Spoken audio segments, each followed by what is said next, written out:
you aren't being a proper woman, therefore you must be a witch. You must be a witch. It's the Missing Witches Imbolc Special. Witches in Lab. Magic and science. Happy Imbolc! This is the halfway point between the winter solstice and the spring equinox. We made it. The light is coming. We're awakening from slumber. We're stretching our couch bums out. We're stretching our souls out. We're going back outside. So we're dedicating this special to a coven of witches we met who are working in a lab here in Montreal at Concordia University. And they're just doing the beautiful good work of connecting craft and ancient craft and ideas, traditional ideas, with modern science and biology. I think you guys are going to fucking love these queens. They're just so powerful. Every word they dropped, we were clutching our hearts. Clutching our pearls in the background. Yeah, the quote that always comes up for me is this one from Majin Gonzalez-Whippler. In her book, The Complete Book of Spells, Ceremonies, and Magic. You should definitely check it out. It's a great book. We'll put a link in our show notes. Majin Gonzalez-Whippler says, "I don't believe in the supernatural. I believe in nature and all things natural.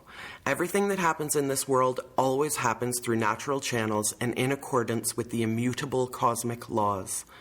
All things, both real and surreal, are part of the cosmos, where everything has a place and a reason for being." Here's our conversation with Speculative Life BioLab. So we're in a beautiful sunlit lab in a corner of this building in Concordia in downtown Montreal. You can see the snow and the blue sky outside. And this building is a meeting point intentionally between art and engineering, art and science. And we were so thrilled, Amy and I, reading emails after season 1 finished of the Missing Witches podcast, to get an email from White Feather Hunter saying, you guys need to do Witches in Labs. Yeah! Well, we were so excited. I think in part because for us, the type of witchcraft that we've sort of improvised and practiced, and what drew us to the idea of it really is a celebration of the meeting point of art and science. And we think that science and nature are fucking magical, and that was our entry point. Yeah. And so we have a hard time sometimes having these conversations with people who think that we are just very superstitious, or that are sort of afraid of the language of witchcraft coming from that perspective. So to get an email from somebody that was like, come to a lab, come meet witches in labs, come hear about how we think about it, was super exciting. So maybe you could introduce yourself and your work, and then your team could introduce themselves, and we can go from there. Sure. So I'm White Feather, and I am a practicing bioartist, and my entire practice is rooted in craft. I come from a craft background, specifically textiles, but I also have a history of personal spiritual practice with witchcraft. And there are some really obvious intersections between textiles and spinning yarn and witchcraft already, but when you start to get into the mythology that's behind that, you start to realize that textiles and witchcraft are all about manipulating natural materials and the forces of nature. And so there's a convergence that happens there, but also I haven't just worked with wool and, silk and things like that. I've worked with body materials a lot in my textile practice. And so, I've worked with bone, I've worked with flesh, and this preference for body materials, I've worked with my own body materials a lot too. And this led me into the world of bioart. And so the difference in working with biological science and art is that you're working with living systems. And so that's another place where witchcraft intersects with bioart, is it's a manipulation of living systems towards a desired outcome. So that's where all of these worlds converge for me. And it's obviously a very feminist practice. And that's sort of the culture that I've worked to foster here in the lab, a really inclusive, intersectional, not just queer-friendly, but queer-loving vibe, I guess, where we can explore all of these themes of, working with the living world and natural materials towards this future ethic of care for the planet and for all of the systems on the planet. So that's really where we're rooted here. And so this is our little bioart coven. Amy and I are tearing up. Future ethic of care. I'm really trying to be quiet over here. Squeaking. That's emotional for us and super exciting. Thank you for all the work you've done to get to a point where you can do that work and also explain it in a way that's so resonant and so exciting. Yeah. I think, and so there's a whole group of us in here now. When this lab first was getting up and running about 2.5 years ago, I guess, it was just me working in here. As well as I was working with Tanny Duff, who is the founder of the lab. So we worked together to set the space up, and at first we weren't sure if it was going to continue because it took a while for the idea of bioart and also this feminist ethic within the biotech world to actually take root here and for people to see it as something that was really important. But now you can see around you, we have some pretty amazing women rocking the lab here. Mm-hmm. So, So why don't you maybe introduce how you connected with these women, came to be part of your lab, and then maybe you guys could talk a bit about your intersection with this work. Yeah? Mm-hmm. Yeah. So going around from my left is Alex Bachmeyer. And Alex is a collaborator on one project, but she's also just taken over as technician of the lab because I'm leaving. So she gets to carry the torch, build the coven. And then to Alex's left, we have Vanessa Marderosian. Vanessa is also part of a team that Alex and I, a research team that we're working on a specific project that we can talk about in a bit. And then next to you, Risa, is Jackie Beaumont. And Jackie is like the next generation of lab witch happening here. Jackie's a new lab member. And so, yeah, I don't know, we're trying to bring in more people who share this same ethic. And it's really, really important to bring this ethic into the world of biotechnology, I think, because for so long it's been completely sort of startup culture, dude bro, so we're providing an alternative to that. And there is a precedent for this. There is a slight precedent for this. There's a group, this really, really exciting group of researchers called Gynapunk, and they are... We're having some reactions here. Gynapunk are amazing. I believe they're from Poland, but they're called the Cyborg Witches of DIY Gynecology. What? And so they teach workshops. Yeah. They teach workshops on how to, 3D print your own speculum to do your own gynecological exam and culture your own microflora. So, we're not alone in this. This is a growing global movement, I think, but we're right on the crest of a wave, and so it's super exciting to talk about this, So, yeah. Yeah. Grab your mic, girl.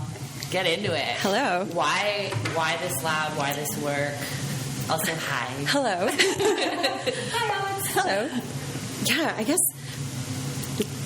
it all kind of started when I was doing a science undergrad about I started about 12 years ago. I was going to McGill. I was studying neuropsychology and environmental science, and I had kind of an art science background before moving to Montreal from Vancouver, and I kind of ended up going down this straight science path, kind of thought I wanted to be a doctor or a researcher, was really into what I was studying, but finished and something just didn't feel, by the time I was done, it didn't quite feel like the environment for me, and I felt like I didn't have enough time to have my art practice, and I just hadn't found some way to kind of like reconcile these two worlds at the beginning.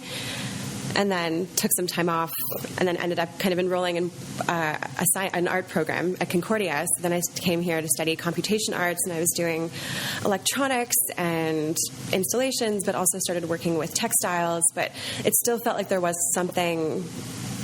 I felt like there was like a way that I could reconcile these worlds that I was kind of like hovering and combining. And then I think it was probably about a year and a half ago, maybe even more at this point, maybe almost 2 years ago, I started coming to workshops here and was like, oh, like this is a way that I can tie in all this work, the science work that I was doing and electronics and, I don't know, find this community where we all kind of are on the same path. But yeah, it was really wonderful. And then after doing a few workshops here, we came up with this project, which I guess we'll talk about maybe in greater detail after we've kind of gone around. Why don't you give us a little intro? Yeah, talk about it. Yeah, sure. Okay. Yeah. I mean, we had this idea. The workshop that I came to first was working with this incredible bacteria, which we also can talk about more, was Serratia, which is, I don't know, you probably could even talk a little bit more about it better than I can, but actually. Serratia is a pigment-producing bacteria. Okay. And so we're interested in using these bacteria that produce pigment as textile dyes, as, exploring alternatives to a very toxic dye industry. But also looking at ways to work with living systems. Serratia was the first bacteria, but this is where it ties into witchcraft as well, it is also nicknamed the blood of Christ. Because this bacteria is responsible for statues of saints crying tears of blood, because it's red. And so it just drips the red. It grows on stone and it drips the red. Wow. But it points, there's a really interesting conflation, even though scientists will deny this. Some scientists will deny this. There's an interesting conflation between religion and science. And when you're working in the lab and you're going through all of the protocols, how ritualistic they are. And so, in terms of sort of part of our project, which I'll let Alex talk about, we have really exploited this idea of ritual as laboratory protocol, and from a witchcraft standpoint, from a feminist standpoint, like what feminist rituals can we incorporate into our scientific protocols. Okay. And we've done some pretty crazy stuff that's actually worked really well scientifically. And we had to jump through a lot of hoops, though, to be able to do it. Yes, we did. Tell me more about a science ritual in the lab, a witchcraft ritual in the lab that worked. Well, so much of it was, coming up with protocols, but we're coming from a place where we are drawing from past knowledge, but really having to make up, or just take the knowledge that we have and figure out the best way we possibly could move forward within the given conditions. Yeah, totally DIY. So basically, the bacteria that we were particularly interested in working with is this bacteria called Volgicella indigofera, and it produces naturally this beautiful blue, this beautiful deep indigo kind of color. And we were like, we just want to get our hands on this. Everybody loves blue. Yes, and blue has this whole other mythology behind it, which we can maybe even talk about later. But so this was the particular bacteria that we wanted to work with, and so it was this whole process of we got a little grant from the Textiles and Materiality Cluster, also at Melia, to work with this bacteria, but we ended up doing some research and figured out that we wanted to work with blood agar, which actually there is because this species of bacteria grows really well in iron-rich environments. Yes. Okay. Yeah. So, and we weren't the first ones to come up with this. There's been kind of a precedent to work with blood agar. I think it was first talked about like in 1938, and usually people were working with horse blood or sheep's blood, sometimes human blood, but people were pricking their finger, and there was like a whole description of it, I think, in this big history of bacteriology that was produced in the 40s. So blood agar is pretty standard scientific protocol. Totally. However, we couldn't really get our hands on sheep's blood, and we weren't sure we wanted to. Yeah. But we kind of looked around the room at each other and we're like, well, we bleed. You know who produces a lot of blood? This guy. Yeah, exactly. 30 days, it's in time with the moon, coincidentally. Yeah. We have a renewable resource here. Yeah.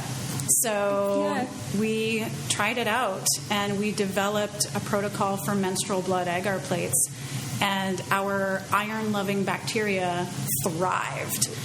Better than like the specific agar plates I don't know, when you're getting the bacteria from a supplier, they provide you with this other kind of agar that it's supposed to thrive on, but it loves our menstrual blood agar so much more. Like this thick, shimmering kind of blue iridescent color that we weren't getting from the nutrient agar that it was supposed to grow really well on. I'm air quoting, but you can't see. Yeah. Wow. Yeah, it's pretty much like as DIY as you could get. And then, I mean, I can imagine where there's already a sense of ritual. If you're working with your own blood, then you're kind of timing when that can happen. Totally. Oh, yeah. Yeah, it's amazing, because sometimes we'll be like, I don't know if we have enough blood to do this big project. And so it's totally kind of transformed how I think about menstruating and how I think about it as this like precious resource, and trying to like collect and save it as much as possible. And if I'm like in a spot where I can't like harvest or collect it, it's like it feels like a waste and it's totally shifted. Yeah, so it's like giving this new value to not only a waste material but also a taboo material. Wow. And we had to jump through like quite a number of bureaucratic hoops. I had to go sit in a doctor's office here at Concordia and have a discussion for over an hour with the doctor about why I did not need to be vaccinated to handle my own menstrual blood.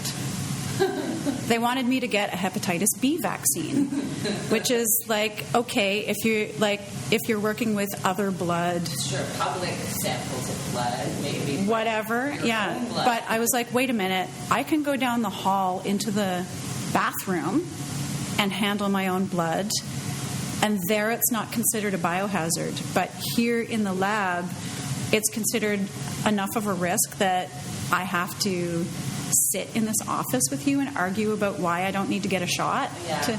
So that was a really, really interesting part of the process, and that's another layer of ritualistic practice that goes along with laboratory practice, is this whole bureaucratic jumping through hoops. The paper machine. Yeah. So that's something that I'm really interested in resisting. It, like, breaking it down, understanding what this is about. Like, is this actually about this is a legit biohazard, or is this about the fact that this is a woman's body material? This is like, stigmatized, and it's this whole like ick factor that exists socially. And so we've been really enjoying kind of putting this in people's faces a little bit, like, hey, guess what this bacteria has grown on? Imagine. Yeah, so there's so much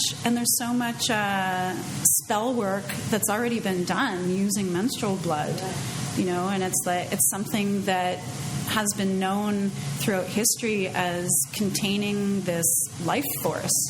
And so we're also interested in that being one of the co-agents in the work that we do. Mm-hmm. And there's so much sort of power and ritual around timing with the moon. That's something that we think about a lot, that the sort of fertility for us in the new moon. And fertility! Shout out to fertility in the new moon. That's what Jackie's all about. Jackie, step up to the mic. Whoa. Get right in there, I think. So yeah, fertility is a hot topic for me. My work has kind of just randomly stumbled upon the issue of fertility, akin to the fact that I'm transgender. And so for transgender women, the notion of fertility in the woman's body is the pinnacle of what it is to be a woman, is to have a womb and to menstruate and to be fertile in that way. And as a transgender woman, it's just not, that's not the biological level at which I think about fertility. I think about fertility, there's two different ways at which I think about fertility now, especially after the work that I've been doing. One is that transgender women don't give birth to a child, they give birth to themselves. And then the other side of it that I've kind of been exploring through my work is that basically, for me, when I work with like living systems or like living organisms, it's a way of me nurturing and caring and giving towards something, caring for it just like a child, and sort of like allowing myself to be fertile and give love and care towards another organism. And at the end of it, you do need to realize that it's a living organism and it has its own autonomy and that it's going to do whatever it wants. So, just like a child. So, yeah, that's kind of how I kind of stumbled into fertility, and it's a hot topic within transgender issues, or the transgender question especially. But, and I think just being how my relation to witchcraft, it's, as a transgender person, we don't really have anywhere else to go in terms of religious institutions. No one else will really have us, so it's, being a witch is just sort of inherently a part of being transgender. And so when it's amazing to me, the fact that I'm able to be a part of space and be a part of these communities of women, and some of them haven't been so kind to that, but I think that it's definitely coming up now where transgender women are being more recognized within the witchcraft community, and so yeah, it's really exciting that we're able to be a part of these communities now, because I think that what's most important about it is that it gives voices to people that see the world from a different perspective. Seeing the world as a transgender person, you see parts of the binary that someone within the binary can't even fathom. So it's just, for me, it's a good way of looking at the world, I think. And it's important to at least hear us out and see what we have to say. And that's what I really love about the lab, especially, is the fact that, like, even though I'm a very different type of woman, I still am just as, like, credible as a woman in here, especially. And yeah, and I think that art and science also mimic that in a lot of ways, because I mean, they're two very different ways of looking at the world. I'm a classically trained artist, and my practice definitely is more artistic, but I've been a biology nerd for since I was a kid, so it was only natural that it progressed into this. But I've noticed that the two worlds of artists and scientists, they think very differently, and sometimes they don't coincide, but when they do, it allows for a really amazing look at how we see the world,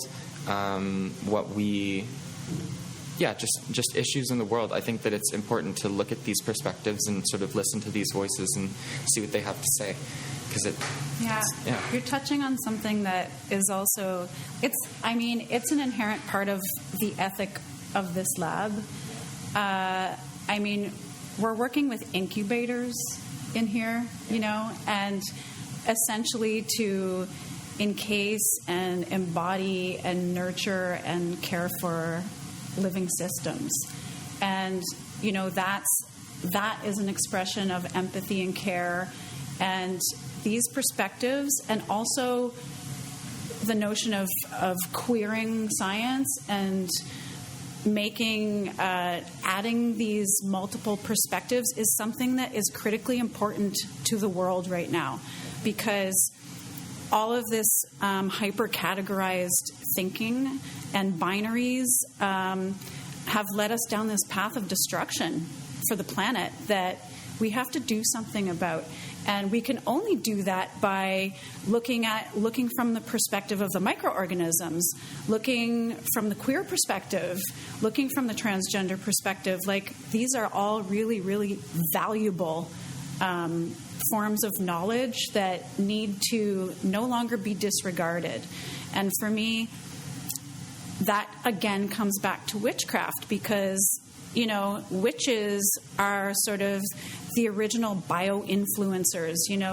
Witches are the original medicine people. And witches are also non-binary completely. So, we have to sort of assert our multiple voices in this way to get people to wake up and realize that this really specialized, like boxed-in professionalization way of viewing the world and categorizing living systems into these separate boxes is killing us. Yeah. So, definitely. Actually, And I think that just comes down to like a very matriarchal perspective of the archetype of the witch. It's like it's a woman that is in her power. She's able to care and give and nurture, but she's not being taken from, which is something that the patriarchy has really instilled in women, is that they're just capable of just being taken from over and over and over again. And I think that in terms of like ecology and the way that we think about ecology, one of the pinnacles of feminist ecology is the fact that like the only reason that we're able to the only reason that patriarchy has allowed us to take from Earth so much is the fact that we feminized her. And I mean, it's like calling her Mother Earth actually signifies in the patriarchal mindset that she's someone that you can just take from and take from and take from, and she wants to give and she wants to give and she needs nothing in return. And that's so wrong, because it's our duty to give back to her and to care for her as well, and to communicate with her so that we know how we can better ourselves in continuity with her. So yeah, and one of the things that I've wanted to promote in this lab from the beginning is empathy as a lab technique. And that's something that really flies in the face of traditional scientific practice, because you have this whole idea of ethics and bioethics, and part of scientific practice is you have asepsis. So asepsis is maintaining this level of sterility and not touching anything. You don't make contact with your hands or your skin. You don't touch anything in order to keep a sterile environment. But that translates psychologically to a state of emotional asepsis and a way of depersonalizing your work and not identifying with it on an emotional level, just in order to conduct your experiments and sort of feel like you're being ethical about it. But I'm really interested in repersonalizing our relationships and anthropomorphizing the materials that we work with enough that we can identify with them and care for them in a way that they're not just experiments anymore. They are, I'm not going to say our collaborators. I wouldn't, because we're still controlling the situation, and collaboration implies a willingness that we can't know if the bacteria is willing or not. But they're co-agents in our creative process, and they are participating in that way. And to empathize and identify with these things allows us to take a deeper look at our own human behavior in the world as well. And I think that by fostering this sense of empathy for our materials, and I'm not saying that scientists don't care about their lab rats and things like that, because I know scientists who do take very, very good care of their animal experiments and whatnot. But from an emotional level, I like to tell people to talk to their experiment, like talk to their bacteria, the same way that you would talk to a plant to help it grow better. And by identifying with it as like your child, you're naturally going to take better care of it. And that's going to extend out from the lab into the rest of the world and the way our attitudes towards other living systems around us, and decentralize the human. And the same way that spell casting is often just talking to your environment, sort of like gently pulling from your environment the things that you hope to see in your world, or, and I think prayer is often, we're talking to the universe, or we're talking to a God figure about ourselves, and it's a co-creation if we're lucky, Yeah. And I can see the beauty in bringing that into a lab where sometimes the sterility of it can make you the God figure, that can make you the... Definitely that. And that touches on this idea of hierarchies. And I'm really interested in flattening hierarchies and flattening knowledge hierarchies between science and art, because we know that there's a distinct hierarchy there. Flattening hierarchies between different academic levels of researchers, whether it's like undergraduate student or graduate student or, faculty, or like flatten that completely. And a hierarchy that happened at a point during the women's Holocaust or the witch hunts, of being like, that's not science. We're the holders of science, and so these people are dangerous. We're the professionals. Yeah. You're just folk craft, whatever. Yeah, for sure. We have found a lot, like recently I started this project as non-superstitious people, witches, but like science-minded, and our witchcraft doesn't come from superstition. It comes from our looking at the world and saying, like, well, this is how we see things happening. So how do you all in particular deal with it when people who have that established hierarchy in their mind are like patronizing, for lack of a better word? One of the ways that I deal with that is by contextualizing or providing a framework for witchcraft that is rooted in an anthropological understanding of witchcraft. And so from an anthropological point of view, witchcraft is, I define it as an interface methodology between human actors and non-human unseen agents. And that can include everything else. And just by using that vocabulary, you basically shut down anyone who says that. Right. I know what I'm talking about. Yeah. And just to be really specific, when you say it could include everything, specifically in this lab around us, it can include bacteria, and it can include wind patterns, and it can include... Exactly. It can include data. It can include electronics. There's the agency of machines as well that, sometimes very much influence the work that we do, because, like I mentioned before, we're dependent on electronic incubators, to perform part of this act of mothering or caring for our projects. So literal waves of electricity coming from dams up north. Exactly. Creating the power that you rely on.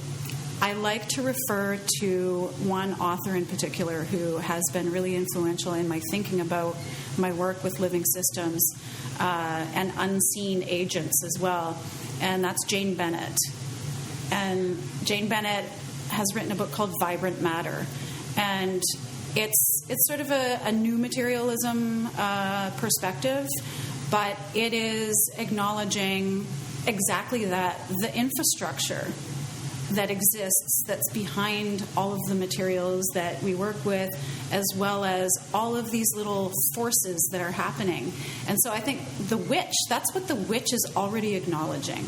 You know, you can give it all kinds of academic categorizations. You can call it new materialism. Sometimes I refer to feminist materialism.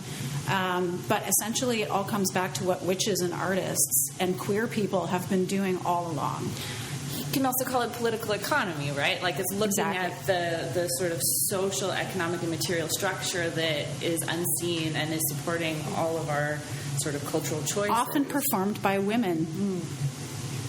Yeah. We're all sitting around smiling and nodding, like feeling, if you're wondering what's going on in the lab. Yeah. It's like we all just owned together. One of my best friends is extremely logical. She'll say, like, yeah, when I make a list, that really helps me to organize my thoughts. And I'll say to her, well, that's spellcasting. And she'll say, well, no. And I'm like, well, tell me the difference. You took your intentions and you made them material, and that's going to help you to focus your intentions and to manifest them. So to me, they're right. Yeah. So again, like, if maybe we could turn the mic to you. How do you contend Do with this one. Yeah. I'm gonna come forward. How do you contend with the real or imaginary, the ripping apart of magic and science? Okay, so my name is Vanessa. I'm working as part of the Bacterium team with White Feather and Alex for over a year. And if I can just tell a bit about my background, I'm from textile design, and I was working for the last 20 years in fashion. It's when I realized that the fashion industry and the textile industry was so polluting. So I was thinking about materiality, and I wanted to come back to a more meaningful way of thinking about textiles and colors and materiality. And I remember when I was reading Cradle to Cradle, you know, this designer, McDonough, and this scientist, Bongrath, they team up together to come back to what we call the cradle to cradle and the circularity in designing object that is not going to affect our surrounding, our environment, and our health. And they started to talk a lot about life cycle and how when we conceive something, we have automatically to think about the death. So this is a life and death connection, and I was really interested in that when I started my PhD a year ago. And because it's an individual program and we can mix disciplines, to me, when I got the opportunity to work in the BioLab with White Feather and Alex, I was really interested in this aspect of designing, creating from biological point of view. Like designing from living organisms was a way of putting apart all this toxicity. So designing with bacteria, and especially the Vogicella bacteria, was really amazing because we discovered when we researched a bit more about this bacteria that it was isolated from a pond who was full of toxic waste for the last 20 years. And I was really amazed in the life cycle, once again, of this bacteria who was giving birth, like talking about fertility once again. It was raising from waste, like toxicity and human waste, and a way of a lesson from nature, like nature showing us the path and showing us the way to transform the toxicity or these chemicals we were given since the Industrial Revolution into something beautiful, colorful, and biodegradable, because this bacteria, which is a colorful bacteria, is going to produce color, and not any kind of color, is indigo color. And indigo, we use it a lot in denim. There was a documentary called The Blue River, and it's one of the most toxic color. And by producing an indigo who would come from a bacteria, a living organism, with a background of toxic toxicity behind it and transform it to something beautiful, like a sustainable color, was really the magic of it to me.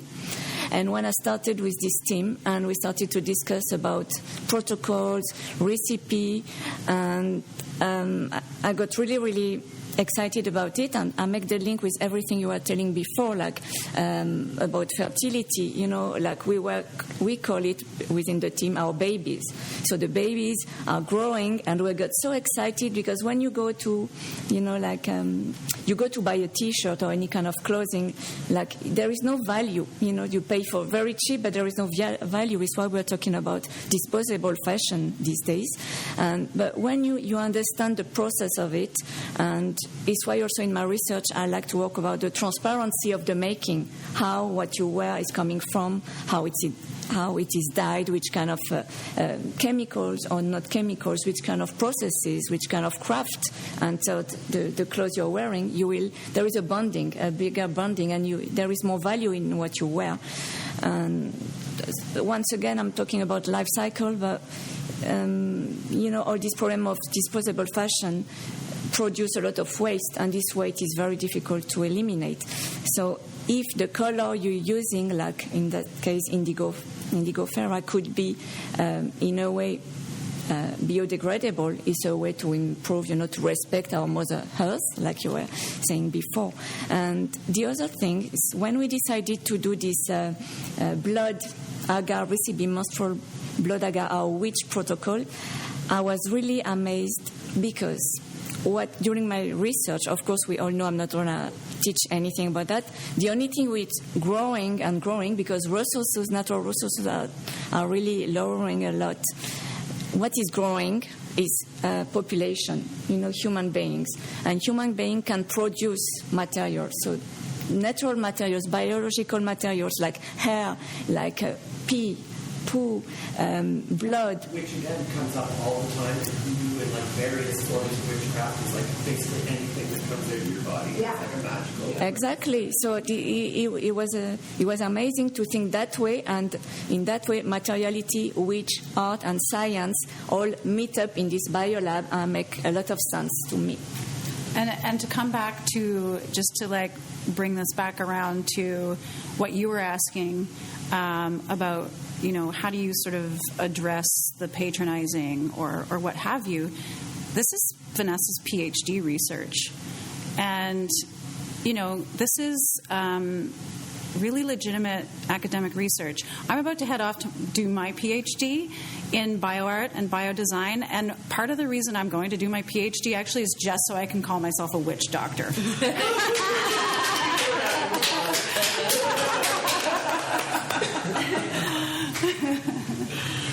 Exactly. We could go on forever. We've been talking for about an hour. Wow. Has it already gone? Listen to this all day. Me too. It's, I mean, I have a hungry baby downstairs, which makes me think, you know, one of the most emotional things that I read when I was pregnant is a piece, and we'll link to it in the show notes if we end up using this part, but where they talk about the realization that when you're giving birth to a death. That part of the responsibility you have to carry is that this being that you will love more than anything, you know, if you're lucky and you're wired that way, postpartum doesn't fuck with you, is going to die. Hormones. Yeah. Oh, how we love hormones. Yeah. It's going to die. And I don't know, I thought about that while you were talking about the sort of realization in fashion and in industry and in production that we have to take the death of these things into account. You have to design for death. You have to design for death, and we have to design our own lives and our own choices for our own deaths. You know, I also found it really emotional, Jackie, when you said that a trans woman gives birth to herself. And we all have to take into consideration our own death in that birth given. That was very striking to me as a cis woman who also doesn't menstruate, it's infertile, for lack of a better word, that I really have to concentrate my fertility on other forms of creation. And I think that that's a really important message, because societally, I get told I won't say your experience, of course, but I get told that this is the greatest love that anyone could ever experience. This is the most important thing that a woman could ever do is when you give birth to that child. And so I've spent some time contending with that, as I imagine you have as well.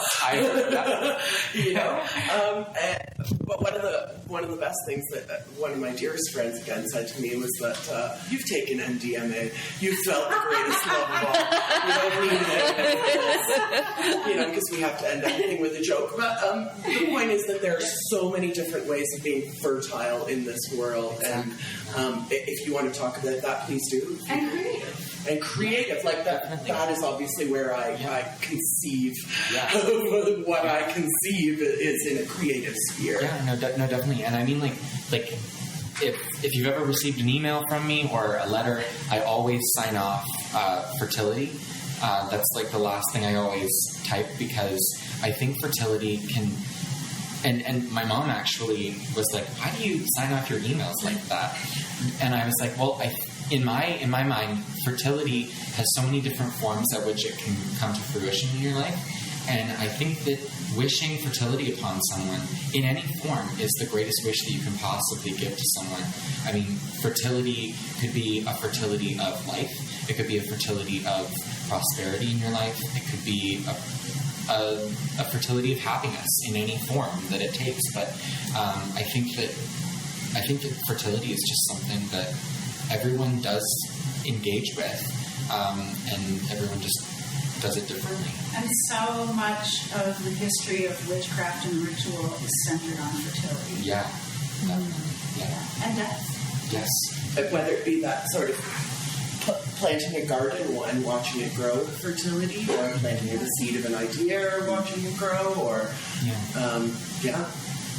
there again, so many different ways of being fertile, so many different ways of being a witch. Yeah. These circular matriarchal models of life and death, and just the way that even the way that the planet works in terms of the seasons and everything, the circular model that witchcraft provides, I think is a really important one that can be adopted in many different ways in society, not just within religious institutions, but it can just be applied pretty much anywhere. I mean, I'm all for matriarchy, obviously. Done with patriarchy, but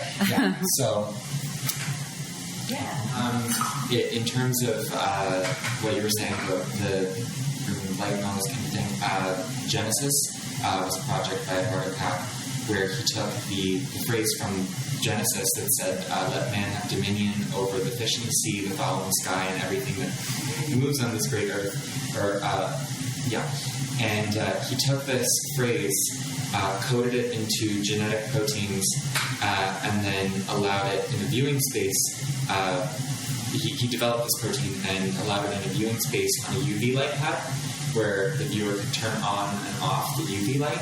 And by turning it off and on, the viewer actually is just genetically mutilating this protein structure, and physically put the dominion in the hands of the viewer. And it does call into question around like arts and science and religion. It demonstrates how human beings are actually altering the natural world, and we do actually have power over these organisms. For better, for worse. For better, for worse. And I mean, in this case, it was for worse, because at the end of it, the phrase was just completely jumbled when he recoded it. The biblical phrase. Yeah, the biblical phrase was just completely... What a metaphor. I know, right? Yeah. So in terms of, like, let there be light and all this kind of thing, I think that there's a really strong connection around. Let there be UV. Let there be UV. But I just thought I should pop that in there. Yeah, let there be light and also let there be dark, you know? Yeah. Exactly. Yeah. I know. I think if this is our Imbolc special, then we're sitting at that point.